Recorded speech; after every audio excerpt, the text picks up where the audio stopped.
اور ہمارے ناظرین و سامعین تک آپ کی جو ہے وہ پر اثر گفتگو پہنچے گی۔ بابا جی میں یہاں سے سٹارٹ کرنا چاہتا ہوں کہ آپ الحمدللہ لوگوں کا علاج کرتے ہیں، تو یہ جو طریقہ علاج ہے یہ نہ ایلوپیتھی کے اندر ہے نہ ہومیوپیتھی کے اندر ہے، ایک ہولسٹک ڈاکٹرز ہیں امریکہ کے اندر جو ہے وہ مختلف جڑی بوٹیوں سے علاج کرتے ہیں، ان چیزوں کی طرف آ رہے ہیں، یہ طریقہ علاج آپ نے کہاں سے ڈالا؟ بہت شکریہ آپ کا، یہ بہت بنیادی سوال ہے ہمارے شعبہ سے، جس شعبہ کو ہم 30 سال سے لیے بیٹھے ہیں۔ یہ ہم نے کہیں سے نہیں لیا، اس کے دو پہلو ہیں۔ ایک پہلو یہ ہے کہ رسول اللہ صلی اللہ علیہ وسلم کی زندگی مبارک کا جب مطالعہ کیا تو یہ بات سامنے آئی کہ آپ کے پاس بہت دنیا آتی تھی، اپنی ہر ضرورت لے کے لوگ آپ کے پاس آتے تھے، تو آپ کے 4 طریقے لوگوں کو ڈیل کرنے کے ہمیں نظر آئے۔ آنے والے کے لیے دعا کرنا، اگر اس کو جسمانی عارضہ ہے تو اسے کوئی کھانے پینے کی چیز ایڈوائز کرنا، اور دم فرمانا۔ دم میں اپنا چھڑی مبارک بھی آپ نے استعمال فرمائی، دست مبارک بھی استعمال فرمایا، پانی میں ہاتھ ڈبو کے وہ بھی دیا، کیونکہ آپ نے پانی کو پھونک کبھی نہیں ماری تھی، کیونکہ اللہ کے حبیب صلی اللہ علیہ وسلم کا فرمان تھا کہ کھانے پینے کی اشیاء میں پھونک مت مارو، اس لیے ہم نے کبھی پھونک مار کے پانی دم نہیں کیا، کیونکہ اللہ کے رسول صلی اللہ علیہ وسلم کی ہدایت کی روشنی میں۔ اور چوتھا یہ تھا کہ آپ کوئی نہ کوئی چیز کھانے کی ایڈوائز فرماتے، اور ذکر کچھ نہ کچھ اتنا ذکر تجویز فرماتے ان کے مسائل کے حوالے سے جو انگلیوں کی پروں پہ کر لیا جائے۔ اس وقت یہ تسبیح جو ہم آج گھماتے ہیں یہ مستعمل نہیں تھی، اتنا ہی ذکر ہوتا تھا جو ہاتھوں کی ان پروں پہ لوگ کر لیتے تھے۔ میرا کبھی اس طرف رجحان نہیں تھا، تصوف کی طرف تو میرا دھیان تھا، مگر اس علاج کی طرف مجھے کوئی نہ رہنمائی تھی، نہ میں نے کبھی سوچا تھا۔ میں نے جب ریٹائرمنٹ لی 92 میں، اس کے بعد دکان کی اسپیئر پارٹ کی، سوراب موٹر سائیکل کی ایجنسی لی جہلم میں، تو وہاں میں بیٹھا ہوا تھا، کچھ اسپیئر پارٹ بھی رکھے ہوئے تھے، موٹر سائیکلوں کا بھی کام تھا۔ تو ایک فوجی میجر آئے، وہ کچھ پردہ مجھ سے پوچھ رہے تھے، اس کے دوران ہی کچھ بڑبڑا بھی رہے تھے، جیسے بندہ خود کلامی کرتا ہے، اپنے منہ میں بولتا ہے۔ میں نے ان سے پوچھا کہ میجر صاحب کیا بات ہے، آپ کو کیا پریشانی لاحق ہے؟ کہنے لگے جی میرے والد صاحب ہیں، ان کو پچھلے 5 سال سے ہچکی لگی ہوئی ہے جو جاتی نہیں۔ میں فوج میں ہوں، میرے والد صاحب بھی ایکس فوجی ہیں، ہم نے جتنے بڑے سی ایم ایچ ہیں سب دکھا لیے ہیں، مگر ہچکی میرے باپ کی بند نہیں ہوئی۔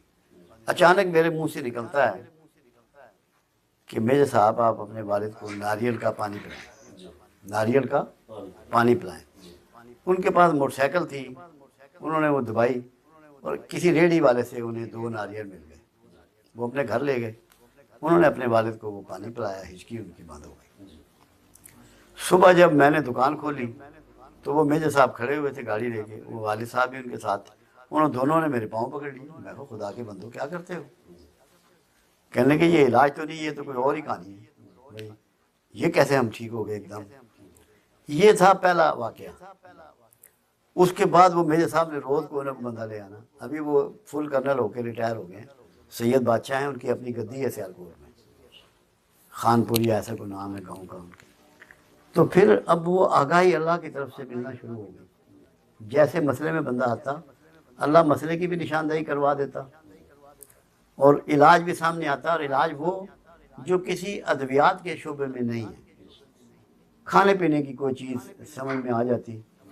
میں اللہ جانتا ہے کسی کتاب سے کبھی کوئی چیز نہ پڑھی، نہ کسی طبیب کا، نہ کسی حکیم کا، نہ کسی ہومیوپیتھ کا کوئی نسخہ نقل نہیں کیا۔ کیوں؟ حضرت علی کرم اللہ وجہ رضی اللہ تعالیٰ عنہ کہ جو اس کی تفسیر ہے وہ تقریباً 200 صفحات سے زیادہ ہے۔ دیگر بہت سے ولی اللہوں کی اس پہ جو تفسیر ہے وہ 10 کتابوں پر بھی محیط ہے۔ ایک بات صرف تھوڑی سی اس وقت سمجھ لیں سورہ فاتحہ سے قرآن شروع ہوتا ہے، جبکہ یہ اس کے مطابق اس کا نزول نہیں ہے۔ تو جہاں یہ انسانوں کے لیے آیت شفا ہے، لوگوں کے مسائل حل کرنے کے کام آتی ہے، یہ دعا ہے بیسیکلی، اور اللہ نے ساری ابتدا دعاؤں سے کی ہے، وہاں قرآن کو بھی اس کی حفاظت میں دیا گیا ہے، تب اس کو سب سے اولیت دی گئی۔ اور آپ کی نماز مکمل نہیں ہوتی جب تک کہ سورہ فاتحہ اس میں تلاوت نہ کی جائے، یعنی کہ باقی کوئی سورت پڑھیں یا نہ پڑھیں تب بھی نماز ہو جاتی ہے، کیونکہ اس میں 7 آیات ہوتی ہیں، تو ضروری ہے کہ 7 آیتیں آپ پڑھیں تو وہ 7 اس میں شامل ہوتی ہیں۔ جتنے لوگ بھی رہے ہیں جو حصار باندھتے ہیں کہ شیطانی قوتیں کسی چیز کو اچک کے نہ لے جائیں، وہ سورہ فاتحہ سے ہی باندھتے ہیں۔ ایک بار رسول اللہ صلی اللہ علیہ وسلم شام کے وقت باہر نکلے تو سعد بن ابی وقاص رضی اللہ تعالیٰ عنہ آپ کے ہمراہ تھے، چھڑی مبارک تھی آپ کے ہاتھ میں، تو دور سے چیلوں کے غول اترتے ہوئے نظر آئے۔ آپ نے ایسے دائرہ کھینچ دیا اور کہا کہ سعد تم اس دائرے کے اندر ہی کھڑے رہنا، ہرگز باہر نہ نکلنا۔ آپ چلے گئے، آنکھوں سے اوجھل ہو گئے، کافی دیر کے بعد لوٹے، تو پھر سعد رضی اللہ تعالیٰ عنہ کو آپ نے باہر نکالا، تو آپ نے فرمایا یہ جنات تھے جو دین سیکھنے کے لیے میرے پاس آئے تھے، مجھے ڈر تھا کہ کوئی شرارتی جن تمہیں اچک نہ لے جائے، اس لیے میں نے تمہارے گرد حصار باندھ دیا تھا۔ حصار سورہ فاتحہ سے باندھا جاتا تھا۔ آج بھی جب آپ کو شیطانوں سے، جنات سے بچانے کے لیے محفوظ کرنا مقصود ہو، تو آج بھی سورہ فاتحہ سے یہ حصار باندھا جاتا ہے، اور اللہ نے قرآن کو سورہ فاتحہ کے حصار میں رکھ چھوڑا ہے کہ اس میں کوئی ایڈیشن ڈیلیشن نہ کر سکے، اس کو تبدیل نہ کر سکے۔ آیت شفا بھی اس کو کہا جاتا ہے۔ اگر آپ اس کو پڑھتے رہیں اور اپنے اوپر دم کرتے رہیں، جو مسنون طریقہ ہے وہ تو یہ ہے کم از کم 40 سے 41 بار روز اس کو پڑھیں، کوئی پورے یقین اور بھروسے سے کرے تو بڑی سے بڑی بیماریاں اس کی دور ہوتی ہیں، اور اس کو پڑھ کے اللہ سے دعائیں کرتا رہے تو بڑے سے بڑے مسائل حل ہوتے ہیں۔ جب اللہ نے یہ کہا کہ قرآن شفا ہے مومنین کے لیے، تو جہاں پورا قرآن مقصود تھا وہاں سورہ فاتحہ بھی اس میں مقصود تھی۔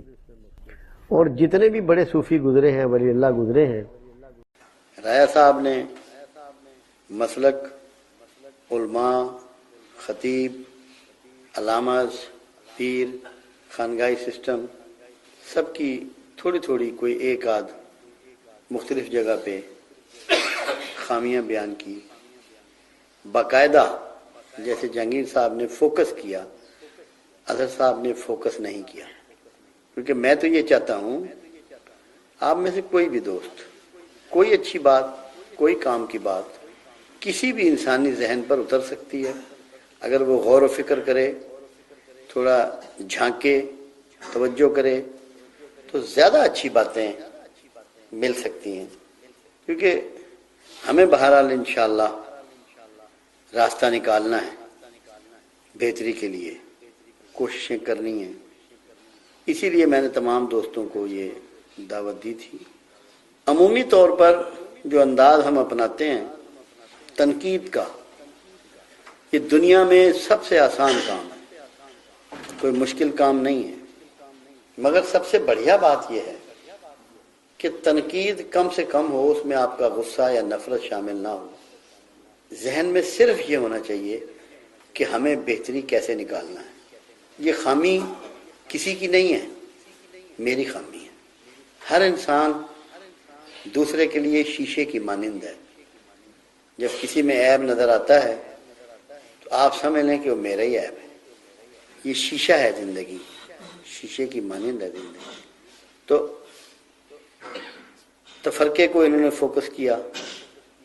میں نے اس موضوع پہ بات ابھی نہیں کرنی، وہ انشاءاللہ العزیز زندگی بخیر میں 12 ربیع الاول کو کروں گا، کیونکہ میرا موضوع یہی ہے کہ تبلیغ دین بڑھتی جا رہی ہے، معاشرہ اثرات سے خالی ہے، اس کی وجوہات اور علاج مگر ہر جمعرات کو جب یہ لوگ دوست گفتگو کریں گے، اب یہ ضروری نہیں کہ جہانگیر صاحب یا اظہر صاحب یا امجد صاحب ہی کریں، آپ سب لوگ ماشاءاللہ باشعور ہیں، سمجھدار ہیں، بہت سے لوگ اچھی عمر کے بھی ہیں، اس پہ غور کریں اور کھڑے ہو کے بول لیں، یہاں آ کے بول لیں، یہاں کم از کم آپ کو کوئی رکاوٹ نہیں ہے۔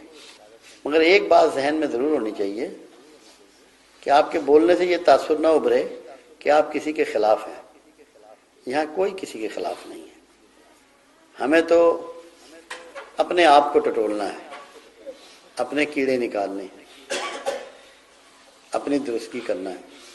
اس کے پیچھے درد ہے، احساس ہے، جو ہماری خواری ہو رہی ہے، جو ہماری ذلت ہو رہی ہے، اور یہ مسئلہ صرف پاکستان کا نہیں ہے، امت کا ہے، پوری دنیا میں ہے۔ مسلمانوں کی بات کہیں نہیں سنی جاتی، کسی مقام پہ بھی ان کو جو وقار نصیب ہونا چاہیے، جو عزت نصیب ہونی چاہیے، وہ ان کو میسر نہیں ہے۔ تو ہم نے جب بات کرنی ہوتی ہے تو ہم نے کرنی ہے امت کے ریفرنس سے، کسی ملک ہمارے پیش نظر نہیں ہے، امت پیش نظر ہے۔ یہاں جب آپ اکٹھے ہوئے ہوئے ہیں تو آپ رسول اللہ صلی اللہ علیہ وسلم کے ایک امتی کی شکل میں اکٹھے ہوئے ہیں، اس کو فوکس کرنا ہے۔ میری گزارش ہوگی دوستوں سے کہ اگلی جمعرات کو بجائے ان دونوں دوستوں کے اور کچھ لوگ جو ہیں وہ اپنے آپ کو پیش کریں کہ ہم کوئی بات کریں گے۔ کوئی دوست ہے جو یہ کہے کہ میں بات کروں گا، تاکہ پھر یہ پتہ ہو کہ وہ بات کرنا چاہتے ہیں۔ کوئی دوست دیکھا، اب یہ ایک سجاد صاحب نے ہاتھ کیا، اگلے جمعرات کو ایک سجاد صاحب بات کریں گے، اور کوئی امجد صاحب آپ بھی بولیں گے، ایک امجد صاحب ہو جائیں گے۔ اگلی جمعرات کے لیے بھی کوئی دوست۔ اچھا، میں ہر جمعرات کو کوئی ایک وجہ ضرور بتاؤں گا جو فوکس ہوگی، تاکہ یہ اس طرح 5 6 7 8 جمعراتیں جو 12 ربیع الاول تک آئیں گی، اتنے پوائنٹ اکٹھا ہوتے چلے جائیں گے، صرف ایک پوائنٹ، باقی بات جو ہے وہ اپنی روٹین کی ہوگی۔ آج کے لیے جو بنیادی بات جو میری نظر میں ایک بہت بڑا لکونہ ہے یا خامی ہے، علامہ اقبال علیہ رحمہ نے اس کو بیان کیا۔ وہ زمانے میں معزز تھے مسلمان ہو کر، اور تم خار ہوئے تارک قرآن ہو کر۔ ہم نے قرآن کو چھوڑ دیا ہے۔ قرآن کو چھوڑنے سے مطلب اس کی تلاوت یا قرأت کا ترک کرنا نہیں ہے۔ ایک غلط فہمی کا میں ازالہ کر دوں، بہت ہی ضروری۔ ہم لوگ ذکر کرتے ہیں تلاوت قرآن کا، حالانکہ ہم لوگ اپنے گھروں میں، اپنے مدرسوں میں، اپنے اداروں میں قرأت قرآن کرتے ہیں۔ ہم قرآن کے قاری ہیں، قرآن کو پڑھتے ہیں، تلاوت نہیں کرتے۔ تلاوت کا مطلب ہوتا ہے پیچھے پیچھے آنا، تلاوت کا مطلب ہوتا ہے پیچھے پیچھے آنا۔ تلاوت قرآن کا مطلب یہ ہے کہ قرآن کے پیچھے پیچھے چلو۔ تو ہم نے تلاوت قرآن ترک کی ہے، قرأت قرآن ترک نہیں کی۔ یہ ہمارا بہت بڑا مسئلہ اور المیہ۔ میں نے کہا ایک پوائنٹ آپ کو میں بتا دوں، اگلی جمعرات کو کوئی دوسرا پوائنٹ انشاءاللہ آپ کو بتاؤں گا۔ ابو سفیان روم گئے، کیسر روم کے دربار میں گئے۔ جب ملاقات ہوئی تو ذکر کیا ابو سفیان نے کہ ہمارے ملک میں، مکہ میں ایک شخص اٹھا ہے اور وہ یہ کہتا ہے کہ میں اللہ کا نبی ہوں، رسول ہوں۔ ہم اس کی وجہ سے بہت پریشان ہیں آج کل۔ وہ ہمارے آباء و اجداد جن خداؤں کو پوچھتے تھے، اس نے لفظ بت نہیں استعمال کیا، وہ ان کی نفی کرتا ہے، وہ ایک خدا کی بات کرتا ہے۔ ابو سفیان کو کیسر روم نے کچھ سوالات کیے۔ جو پہلا سوال تھا وہ کیا تھا کہ جو شخص یہ دعویٰ کر رہا ہے کہ میں اللہ کا رسول ہوں، کیا اس نے کبھی جھوٹ بولا ہے؟ ابو سفیان کو کیسر روم کے حضور یہ بتانا پڑا کہ اس شخص نے زندگی میں کبھی جھوٹ نہیں بولا، اس شخص نے زندگی میں کبھی جھوٹ نہیں بولا۔ تو ابو سفیان نے کہا، اس نے کہا کیسر روم نے، کہ جس شخص نے اپنی زندگی میں اپنے ذاتی مفادات کے لیے، کاروبار کے لیے، اپنے معمولات زندگی کو بہتر چلانے کے لیے کبھی جھوٹ نہیں بولا، وہ یہ جھوٹ کیوں کر بولے گا کہ اللہ ایک ہے؟ تو تو ایک اللہ کی تصدیق کیا ہوئی؟ ایک انسان کا سچ، ایک انسان کا سچ۔ اور کتنا فہم والا تھا قیصر روم جس نے یہ سوال کیا کہ کیا اس نے کبھی جھوٹ بولا؟ آپ یہ بتائیں، کوئی ہم میں سے ایسا ہے جس کی معاشرہ تصدیق دے، گھر والے تصدیق دیں، اہل محلہ تصدیق دیں، جس ادارے میں ملازم ہے اس کے ساتھی تصدیق دیں، جس بازار میں دکان کرتا ہے وہ بازار والے اس کی تصدیق کریں؟ تو جب ہم سچ کو چھوڑ گئے ہیں تو ہم نے پتہ ہے کس کو چھوڑا ہے؟ ہم نے اللہ کو چھوڑا ہے، رسول کو چھوڑا ہے، اس کی کتاب کو چھوڑا ہے۔ کیوں؟ کہ یہ سب سچے ہیں۔ پہلا سچ اللہ کو یکو تنہا ماننا ہے، دوسرا سچ اس کے رسولوں پہ ایمان لانا ہے، تیسرا سچ اس کی کتابوں کو ماننا ہے، چوتھا سچ روز قیامہ کو ماننا ہے، یوم الدین کو ماننا ہے، فرشتوں کو ماننا ہے، ایک گھر کو ماننا ہے۔ یہ سب سچ ہیں، مگر کوئی قوم، کوئی غیر مسلم جو شرک کا شکار ہے، بت پرستی کا شکار ہے، جنہوں نے نبیوں کو اس کا بیٹا بنا لیا ہے، شرک کر رہے ہیں، آپ کی کسی بات کو ماننے کے لیے تیار ہے؟ کیا آپ کی کسی بات کو قبول کرنے کے لیے تیار ہے؟ ہے کوئی ایسا جو یہ کہہ سکتا ہے کہ وہ یہ کہیں کہ یہ ایک مسلمان ہے اور جو بات اس کے منہ سے نکلی ہے وہ عین سچ ہے؟ کیا ایسا ممکن ہے؟ تو کیا جو لوگ اللہ کے دین میں داخل نہیں ہو رہے اس کے ذمہ دار ہم نہیں ہیں؟ قرآن بہت سے لوگ پڑھتے ہیں، مختلف زبانوں میں اس کے تراجم بھی ملتے ہیں، مگر جب وہ مسلمانوں کو دیکھتے ہیں تو دین سے کوسوں دور بھاگ جاتے ہیں۔ اور اس کا ریزن صرف ایک ہے، دو نہیں ہے۔ آپ کے زبان پہ سچ نہیں ہے، آپ کے رویے میں سچ نہیں ہے۔ آپ جتنی مرضی عبادات کر لیں، صدقہ و خیرات کر لیں، انسانوں کی خدمت کر لیں، NGOs بنا لیں، رفاعی ادارے بنا لیں، بڑے سے بڑے اللہ کے ولی کے آپ بیعت ہو جائیں، اس کے مزار پہ جا کے عبادات کریں، دیگیں چڑھائیں، چادریں چڑھائیں، جو مرضی یہ کر لیں، جب تک آپ سچ اختیار نہیں کرتے نہ زمانہ آپ کو عزت دے گا، نہ اللہ کے ہاں آپ کی عزت ہے۔ تو جس کو بھی اپنانا ہے وہ سچ کو اپنا لے۔ ایک شخص رسول اللہ صلی اللہ علیہ وسلم کے پاس آیا کہ یا رسول اللہ صلی اللہ علیہ وسلم، مجھ میں بہت سے عیب ہیں، میں شراب بھی پیتا ہوں، بدکاری بھی کرتا ہوں، جوا بھی کھیلتا ہوں، اور بھی بہت سی خامیاں ہیں، تو آپ مجھے کوئی ایک ایسا کام بتائیے کہ جو میں اچھا کر لوں۔ تو آپ مسکرائے اور آپ نے فرمایا صرف ایک کام کر لو کہ تم مجھ سے اور اللہ سے یہ وعدہ کرو آج کہ آج کے بعد جھوٹ نہیں بولوں گا۔ بہت تھوڑے عرصے میں اس کی تمام برائیاں ختم ہو گئیں۔ جس طرح جو طبیب ہیں یا ڈاکٹر ہیں یا ہومیوپیتھ ہیں یا علاج سے وابستہ جو لوگ بھی ہیں، وہ کہتے ہیں کہ قبض ام الامراض ہے، امراض کی ماں ہے، قبض ام الامراض ہے۔ ایسے ہی جو روحانیت ہے، اخلاق ہے، ایمان ہے، اخلاص ہے، عمل صالح ہے، اس کا دشمن اور وہاں جو ام الامراض ہے وہ جھوٹ ہے۔ آپ یہاں آئیں، کسی اور دینی درسگاہ میں جائیں، خوبصورت کتابیں پڑھیں، احادیث کا مطالعہ کریں، قرآن کا مطالعہ کریں، باخدا آپ کو کچھ ملنے والا نہیں ہے جب تک کہ آپ جھوٹ نہیں چھوڑتے۔ اللہ کے حبیب صلی اللہ علیہ وسلم کا ایک واضح فرمان ہے۔ پوچھا گیا یا رسول اللہ صلی اللہ علیہ وسلم، منافق کون ہے؟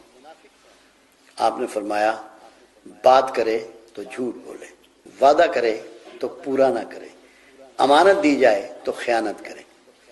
اب مجھے یہ بتائیے، یہ جو تینوں خامیاں ہیں، کیا تینوں میں صرف جھوٹ نہیں ہے؟ بات کی جھوٹ بول دیا، کمٹمنٹ کی آنر نہیں کیا وہ بھی جھوٹ، امانت دی گئی اس میں خیانت کر لی وہ بھی جھوٹ، یہ ضائع ہو گئی یا کچھ اور ایسی اس کے لیے لیم ایکسکیوزز جو ہیں وہ انہوں نے کھڑے ہوں گے۔ یہ منافق کی نشانی ہے۔ اور منافق کا درجہ کیا ہے کہ اللہ اس حبیب کو اللہ اپنے اس حبیب کو جس کا نام اس نے رحمت للعالمین رکھا ہے، جس کو سارے جہانوں کے لیے رحمت بنایا ہے، اس کو یہ کہہ رہا ہے مالک اگر تو منافقین کے لیے 70 بار بھی استغفار کرے گا تو قبول نہ کروں گا۔ پروردگار عالم نے مشرکین کے لیے یہ بات اپنے رسول کو نہیں کہی، مشرکین کے لیے یہ نہیں کہی۔ کیوں؟ مشرک ننگا دشمن ہے، مشرک ننگا دشمن ہے، اور منافق آستین میں چھپائے ہوئے خنجر والا دشمن ہے، آپ کے اندر کا دشمن ہے۔